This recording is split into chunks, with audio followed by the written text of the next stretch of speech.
The message arrived on Earth 3 years after humans first met aliens. Admiral James Walker read it twice, his weathered face showing no emotion. "A peace talk," he said to the room of military and government officials. "The Galactic Conclave wants us at their big station next week." President Morris nodded.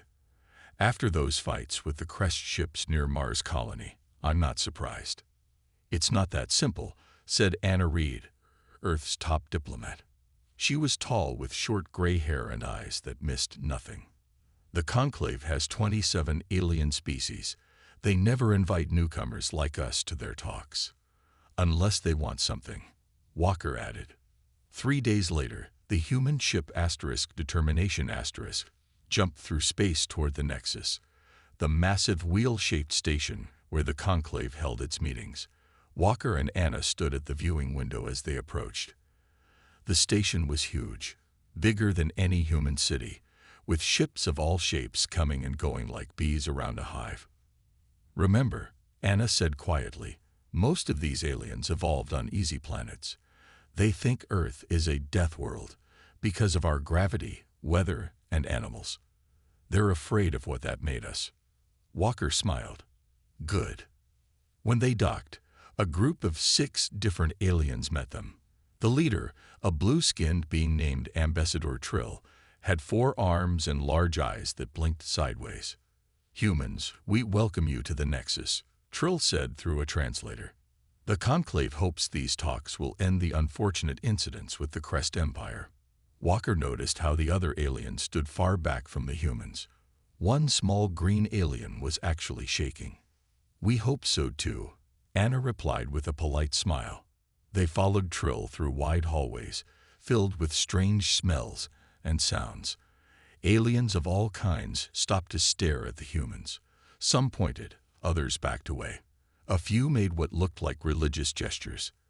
"They act like they've never seen humans before," Walker whispered. "Most haven't," Anna said. "They've just heard stories." The humans were shown to their rooms, plain spaces with beds too soft and ceilings too high. An hour later, they entered the main meeting hall. It was a huge round room, with rising seats like an ancient Roman arena. Representatives from all 27 species sat in their areas, murmuring as the humans walked in. At the center table sat General Dorn of the Crest Empire. The Crest were reptile-like, with red scales and black eyes. Dorn wore a uniform covered in medals and symbols. "The humans arrive," Dorn said, voice cold. "We can finally discuss the problems your kind has caused at the edges of our territory." Anna opened her mouth to respond, but Walker touched her arm. He stepped forward instead. "We're here to listen," Walker said simply. This seemed to surprise everyone. The hall grew quiet. Ambassador Trill moved to the center. "This is good. The Conclave believes all conflicts can be resolved through talking. The incidents between humans and the Crest have worried many systems. Small trading planets fear war might spread." For the next 2 hours, General Dorn listed complaints about human ships getting too close to Crest planets. He showed maps of space with borders the humans had never agreed to. When he finished, he stared at Walker. "Your species is new to space," Dorn said. "You are few, with only 3 colony worlds. The Crest Empire has 52 planets and has traveled the stars for 1,000 years. It would be unwise to challenge us." Everyone turned to the humans, expecting fear or anger. Instead, Walker smiled. "Thank you for sharing your thoughts," he said calmly.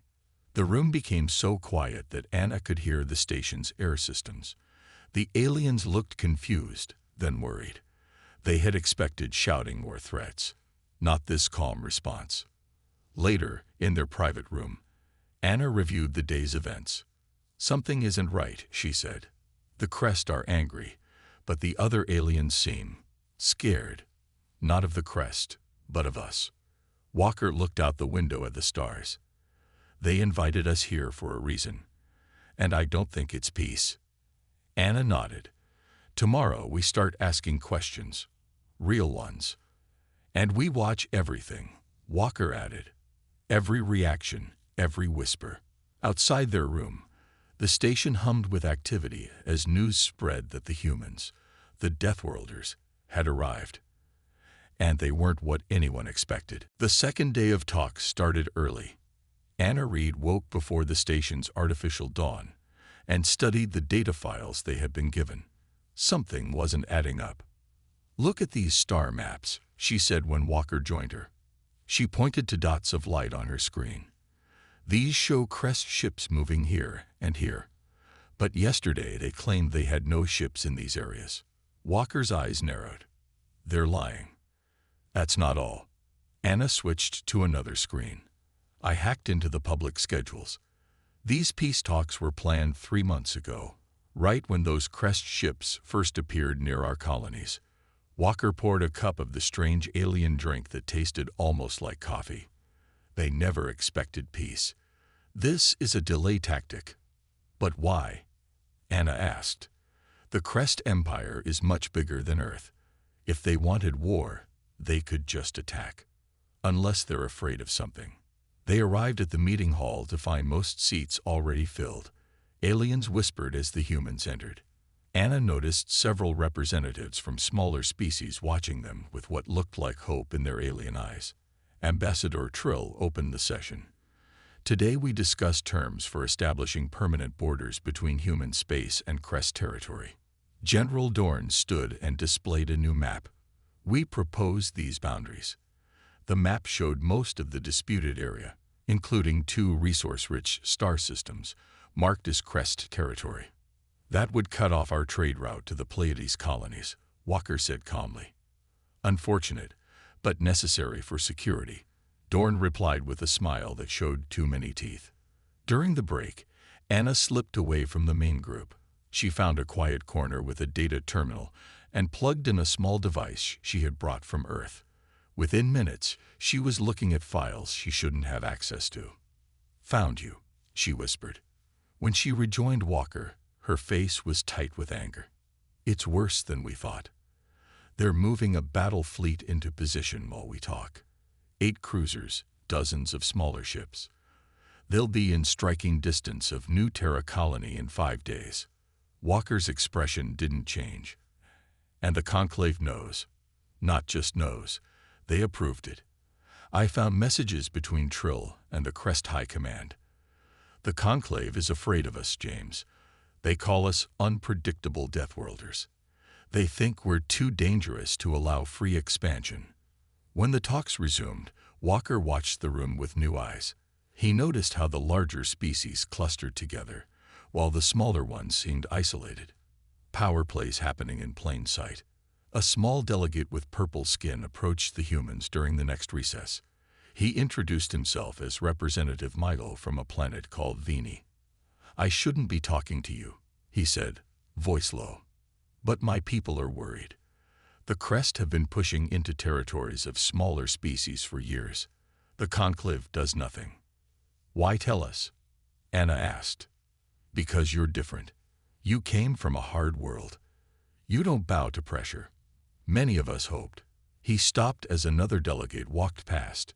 "Just know that not everyone here wants to see humans contained." That night, Walker and Anna sat in their quarters, planning. "They're not preparing for peace," Walker said. "They're preparing us for surrender." Anna nodded. "The Conclave fears what they don't understand. Humans evolved on a planet with higher gravity, extreme weather, and predators. Most of these species came from gentler worlds. And that's why they fear us," Walker concluded. "Not because of what we've done, but what we could do." Anna brought up the stolen data again. "The Crest fleet movements match old Earth war strategies, specifically the pincer movements used in the Pacific campaigns of World War I. They've been studying our history," Walker said grimly, "and they've learned the wrong lesson." Anna closed her screen. "They think we're dangerous because we fought wars. They don't understand that our greatest strength isn't how we fight. It's how we make peace." Walker stood by the window, looking out at the vast station and the ships moving around it like a complex dance. "Let's find out more," he said. "We need to know who's really pulling the strings here before we decide our next move." But both humans already suspected that these peace talks would end very differently than the Galactic Conclave expected. The third day of peace talks brought a tense atmosphere to the Nexus station. As Walker and Anna entered the Great Hall, they noticed more security guards, tall, muscular aliens with weapons at their sides. "They've doubled the guards," Walker whispered. Anna nodded. "They know we've been digging." The session began with Ambassador Trill discussing trade routes. His four hands moved constantly as he spoke, pointing at star maps and trade charts. But Anna wasn't listening to his words. She was watching the patterns of ships on the display behind him. "The Crest ships aren't just moving," she wrote on her tablet and slid it to Walker. "They're forming a blockade pattern. Look familiar." Walker studied the map. The Crest fleet was arranging itself in a formation that any human military officer would recognize. The same pattern Earth forces had used during the Atlantic blockade of 2089. It was a classic encirclement strategy, designed to cut off supplies and reinforcements. When the morning break came, Walker approached Ambassador Trill directly. Several alien delegates gasped at this boldness. "Ambassador, I'd like to discuss the Crest fleet movements near New Terra," Walker said plainly. Trill's large eyes blinked rapidly. "Fleet movements? I'm not sure what you mean, Admiral. We are here to discuss peace." "It's difficult to discuss peace while battleships move into attack positions," Walker replied, keeping his voice calm and even. Around them, conversation stopped. The hall grew quiet. "I believe you are mistaken," Trill said, his voice higher than before. "Perhaps human sensors are less accurate than ours." "Perhaps," Walker said with a small smile. "Or perhaps we should discuss the real reason for these talks." Before Trill could answer, General Dorn pushed his way forward. "Is this how humans negotiate? With accusations and threats?" "No threats," Walker said. "Just facts." The afternoon session was filled with tense words and fake smiles. Anna noticed several of the smaller species representatives watching the humans with new interest. When the talks ended for the day, she and Walker retreated to their quarters to review what they'd learned. "Earth Command responded to our message," Walker said, looking at his secure tablet. "They've detected the Crest fleet too. They're preparing our defenses but want us to stay at the talks as long as possible." Anna paced the room. "The Conclave isn't neutral in this. They're helping the Crest contain us." A soft knock at their door interrupted them. Walker opened it cautiously to find a small, nervous alien with big, round eyes and skin that changed colors with emotion, currently a worried shade of pale blue. "May I enter?" "Quickly, please," the alien whispered, looking down the hallway in fear. Once inside, the alien introduced himself as Kip, a junior diplomat from the Meyer species.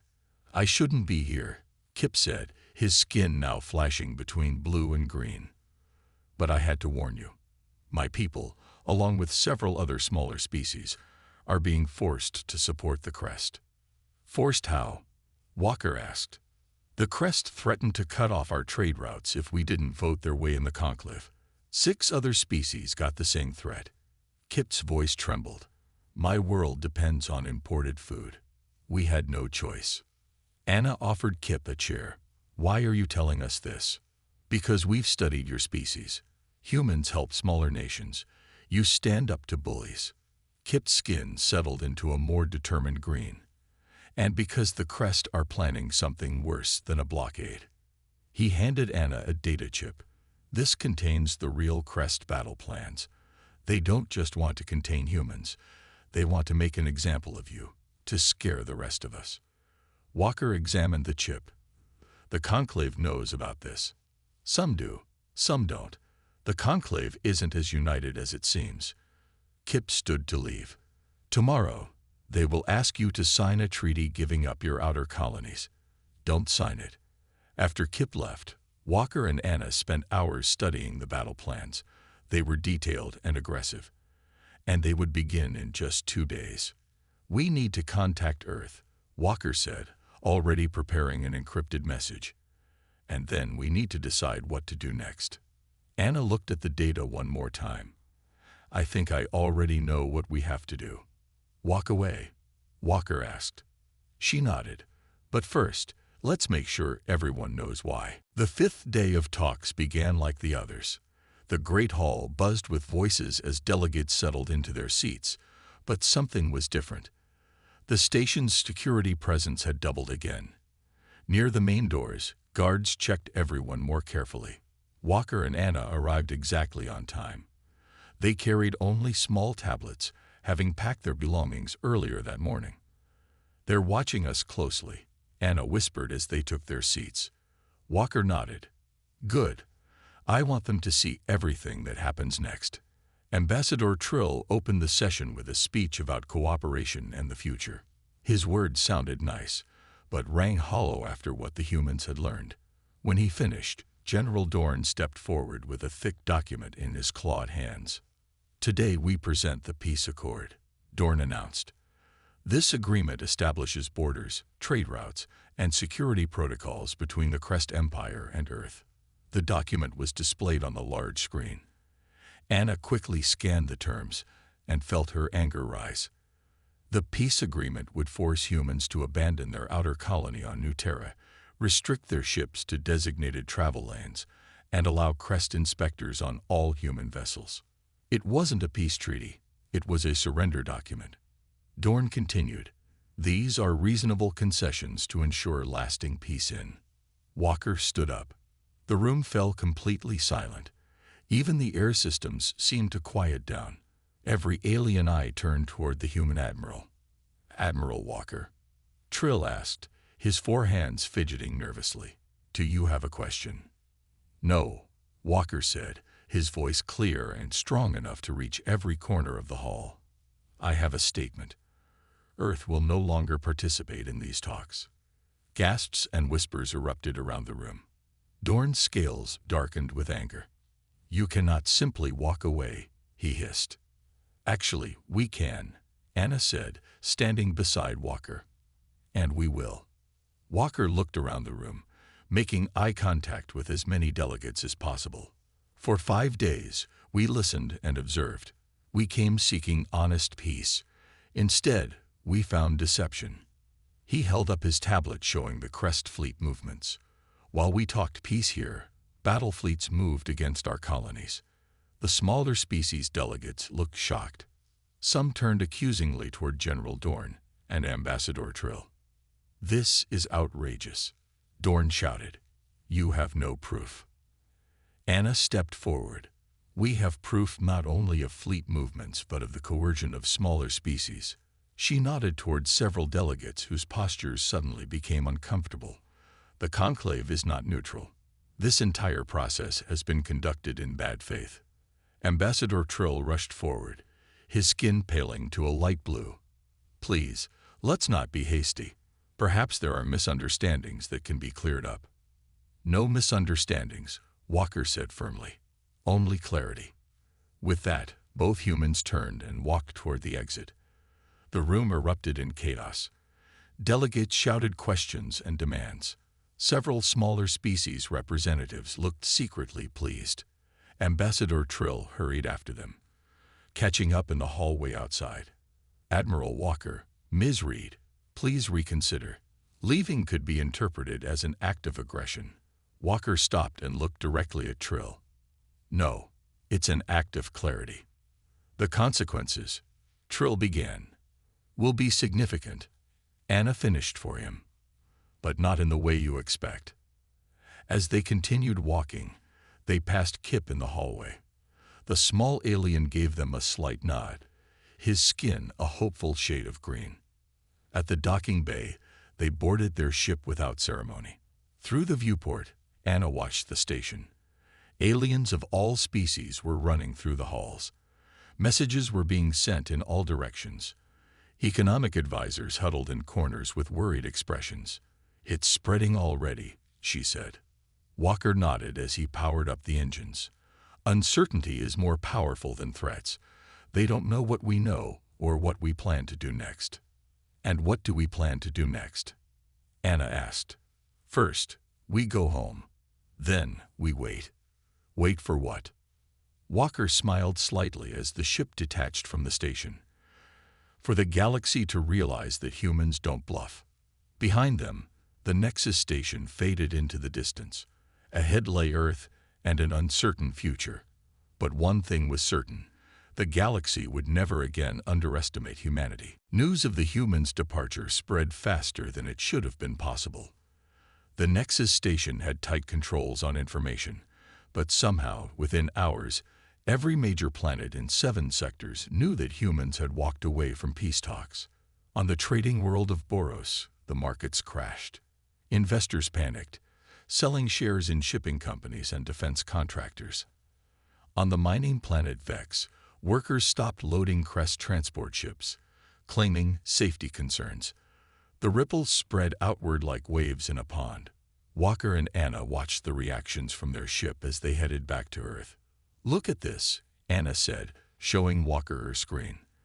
"The Galactic Exchange has suspended trading in Crest currency, and 3 border systems have declared emergency status." Walker studied the information. "They think we're preparing for war. But we're not. They don't know that." Walker pointed to another report. "The Crest are mobilizing their reserve fleet. 14 battleships, over 30 support vessels." Anna frowned. "Are they attacking?" "No," Walker said, a hint of surprise in his voice. "They're forming defensive positions around their home systems." This wasn't what either of them expected.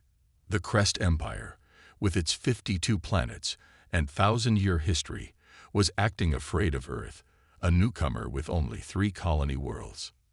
Meanwhile, at the Nexus, the Conclave called an emergency session.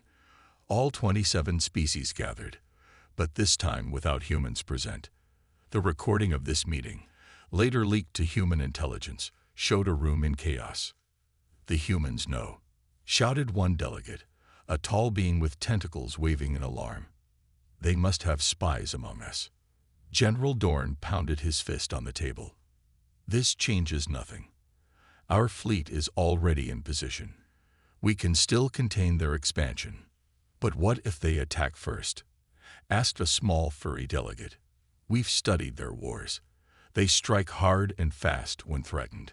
Ambassador Trill tried to calm the room. "Friends, please. The humans have simply left talks. This is not yet a military situation." "Then why?" asked a quiet voice from the back. "Have you doubled the Nexus station's shields and weapons?" Back on Earth, President Morris met with her Security Council. Walker and Anna joined by video link, as their ship was still 2 days out. "So they tried to trick us into surrendering," the president said after hearing their report. "And now, they're afraid of what we'll do." "Yes, Madam President," Anna replied. "But there's more. 5 systems have reached out to us privately in the last 12 hours. Smaller worlds, mostly. They want to know our intentions." "And what are our intentions?" the defense minister asked. "To protect our people and colonies," President Morris said firmly. "Nothing more, nothing less." She turned to Walker. "Admiral, bring your ship home safely. But make 2 stops on your way. First, New Terra Colony. Show our flag there. Make it clear we aren't abandoning our people. Second, the neutral trading post at Rigel. Let's show everyone that humans are still open for peaceful business." After the meeting, Anna studied the incoming messages. Something stood out to her. "James," she said, using Walker's first name, "have you noticed that no one's asking what we're going to do? They're all asking what we already did." Walker looked up from his reports. "What do you mean?" "These messages, they all assume we have some secret plan already in motion. The Vini representatives want to know if the human fleet is coming to their sector. The Meyer are asking if we've deployed our special weapons." Walker laughed for the first time in days. "They think we're playing some complex game of deception, just like they would." Anna nodded. "They can't believe we simply walked away because the talks were dishonest. That's too straightforward for them." "Let them wonder," Walker said, looking out at the stars as their ship cruised through space. "Sometimes the best strategy is the truth." 2 days later, As Earth prepared to receive its representatives, an unexpected message arrived from a group of 5 previously neutral species. They requested a meeting, not with the conclave, not with the crest, but with humans alone. "We wish to discuss," their message read, "a different kind of alliance, one based on honesty." President Morris read the message twice, then smiled. "Tell them," she said to her staff, "that Earth would be honored to talk. Real talks this time." The galaxy was changing, all because humans had simply walked away. 2 weeks after the walkout, Earth's Jakarta spaceport welcomed representatives from 5 alien species. They arrived in plain ships with minimal markings. No flags, no emblems, nothing to show which worlds they came from. President Morris greeted them in a simple meeting room with no cameras or reporters. Only Walker, Anna, and 3 security officers were present. "Welcome to Earth," the president said. "We appreciate your willingness to travel so far." The lead alien stepped forward. He was tall and thin with pale blue skin. "I am First Speaker Lin of the Tarot Confederation. We represent 5 independent systems that wish to talk honestly with humans." Behind him stood representatives from 4 other species: the bird-like aven, the amphibious sol, the crystalline quartz beings, and the small furry mire, including Kip, who had warned the humans at the Nexus. "We watched what happened at the peace talks," Lin continued. "You chose truth over deception. This is rare in our galaxy." The group sat around a large table made of real wood, a luxury in a galaxy where most planets had few trees. The aliens touched it with wonder. "For too long, the Conclave and the Crest have controlled smaller worlds through threats and lies," Lin explained. "They limit our trade, restrict our ships, and demand high taxes for protection." Kip, the Mire representative, spoke next. "When humans appeared 3 years ago, the big powers worried. You build ships quickly. You learn and adapt faster than any species we've seen. And your world, your death world, as they call it, made you strong." Anna nodded. "So they wanted to contain us before we became too powerful." "Yes," Lin said. "But then you did something no one expected. You walked away." Walker leaned forward. "It was the only honest choice. And it changed everything," Lin said with something like a smile on his alien face. "The Crest Empire has split. 3 provincial governors have questioned their central government. They ask why they should fear humans who have shown no aggression." This was news to the Earth officials. Walker exchanged glances with Anna. "There's more," said the Avon representative, her feathers rustling softly. "Our spies report that the Crest military is divided. Half believe humans have hidden fleets and superweapons. The other half think the first half is paranoid." President Morris smiled. "And what do you 5 believe?" Lin looked directly at her. "We believe humans value honesty and fairness, and we propose an alliance based on those principles." He placed a data crystal on the table. It projected a document into the air, a charter for a new alliance of independent worlds. "Equal trade, mutual defense, open borders between our systems," Lin explained. "No world controlling another. No secret agendas." For the next 4 hours, they discussed details. The aliens were surprised by how directly the humans negotiated. No hidden meanings, no elaborate rituals, just clear questions and honest answers. When they finished, Anna had drafted a preliminary agreement that all parties felt was fair. "This could change the balance of power in the galaxy," Walker said as they wrapped up. "It already has," Kip replied, his fur rippling with excitement. 3 more systems have secretly asked to join our alliance if humans agree." Later that evening, after the aliens had retired to their guest quarters, Walker and Anna met with President Morris in her office. "What do our intelligence reports say about the Crest?" Walker asked. The president handed him a tablet. "Their empire is facing internal challenges. The walkout made their leaders look weak, and there are rumors that 2 Crest colony worlds might declare independence." Anna scrolled through the reports. all because we walked away from a meeting. Sometimes the most powerful action is refusing to play the game, President Morris said. Walker nodded. And now we have potential allies who share our values. Draft the final agreement, the president ordered. But add one condition. Our alliance must be public, not secret. I want the entire galaxy to know there's a new way of doing things. As Walker and Anna left the office, they passed a window overlooking the lights of Jakarta. The city glowed against the night sky, a symbol of humanity's resilience after centuries of challenges on their harsh but beautiful world. Do you think it will work? Anna asked. This new alliance. Walker looked up at the stars, knowing that somewhere out there, the Crest and the Conclave were watching, waiting, and wondering what humans would do next. Yes, he said simply, because we'll build it on truth. 3 months after walking away from the peace talks, humanity hosted representatives from 12 species aboard the Oracle, Earth's newly built diplomatic station. The massive ring-shaped structure orbited Earth's moon, its design both practical and impressive. Walker stood at the main viewing window watching ships arrive. Each one carried delegates from worlds that had never been allies before. Quite a change from the Nexus, Anna said, joining him at the window. Walker nodded. 3 months ago, we were the outsiders, and now we're the hosts. The meeting hall looked different from the one of the Conclave. Instead of rising seats that created levels of importance, the Oracle's chamber had a single round table where everyone sat as equals.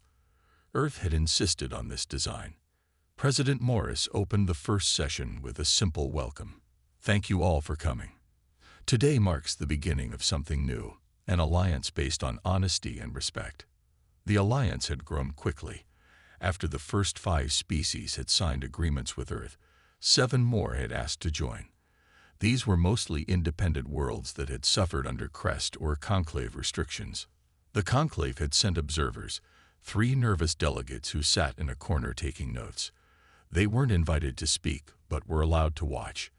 This was humanity's first diplomatic power move, a reversal of roles that sent a clear message to the galaxy. As the meetings progressed, something unexpected happened. Word arrived that a Crest ship had entered Earth space under a flag of truce. It requested permission to dock at the Oracle. Should we allow it? President Morris asked Walker in a private meeting. Yes, he replied without hesitation. Let's see what they want. When the Crest ship docked, only one person emerged, not General Dorn or any high military official, but a civilian administrator named Tav. He was escorted to a small meeting room where Walker and Anna waited. Thank you for seeing me, Tav said, his voice lacking the usual Crest arrogance. I come with a private message from the Crest Central Authority. We're listening, Anna said. Tav placed a sealed document on the table. The Crest Empire requests new peace talks with Earth. Real talks this time, with honest terms. Walker didn't touch the document. Why the change of heart? 4 provincial systems have declared independence since you walked away from the Nexus, Tav admitted. 2 more threaten to do the same. Our economy has suffered because smaller worlds now refuse to trade with us. Anna smiled slightly. You're having trouble maintaining control. Yes, Tav said simply. Your directness has changed how others see us. They no longer fear us as they once did. Walker finally picked up the document. We'll consider your request. But any talks will happen here, on the Oracle, with representatives from our allied worlds present. The Crest may not agree to those terms, Tav warned. Then there will be no talks, Walker replied calmly. The choice is yours. After Tav left, President Morris addressed the Alliance members about the Crest request. Many were surprised, some worried, but all agreed that a real peace with the Crest would benefit everyone. If they come, said Lin of the Terro Confederation, it will be the first time the Crest have ever negotiated as equals rather than conquerors. 2 weeks later, a Crest delegation arrived. Not with battleships, but with a single diplomatic vessel. They agreed to all of Earth's conditions. On the final day of the Alliance conference, Walker found a quiet spot on the observation deck. The earth hung below, blue and green and beautiful. Around the oracle, ships from a dozen worlds moved peacefully. Anna joined him, datapad in hand. The last agreements are signed. 12 worlds in alliance with Earth. Trade routes open. Mutual defense established. And the crest? Walker asked. They've agreed to recognize our borders and colony worlds. They've also agreed to stop pressuring smaller systems. Walker nodded, satisfied. Not bad for 3 months' work. All because we walked away from their game and created our own, Anna said. Walker thought about the strange journey that had brought them here. From being newcomers feared for their Death World origins to becoming the center of a new galactic balance. You know what's funny? He said. They thought our greatest strength was our ability to fight. They studied our wars, our weapons, our military history. But that wasn't it at all. Anna finished his thought. Our greatest strength was knowing when to walk away. Walker smiled as he looked out at the stars, stars that no longer seemed so alien or threatening. Sometimes, he said, the only way to achieve peace is to be willing to walk away from those who merely talk about it. And in that moment, the galaxy learned its most important lesson about humans. They didn't need threats or tricks to change the course of history. They just needed the courage to stand by their principles, even if it meant walking away.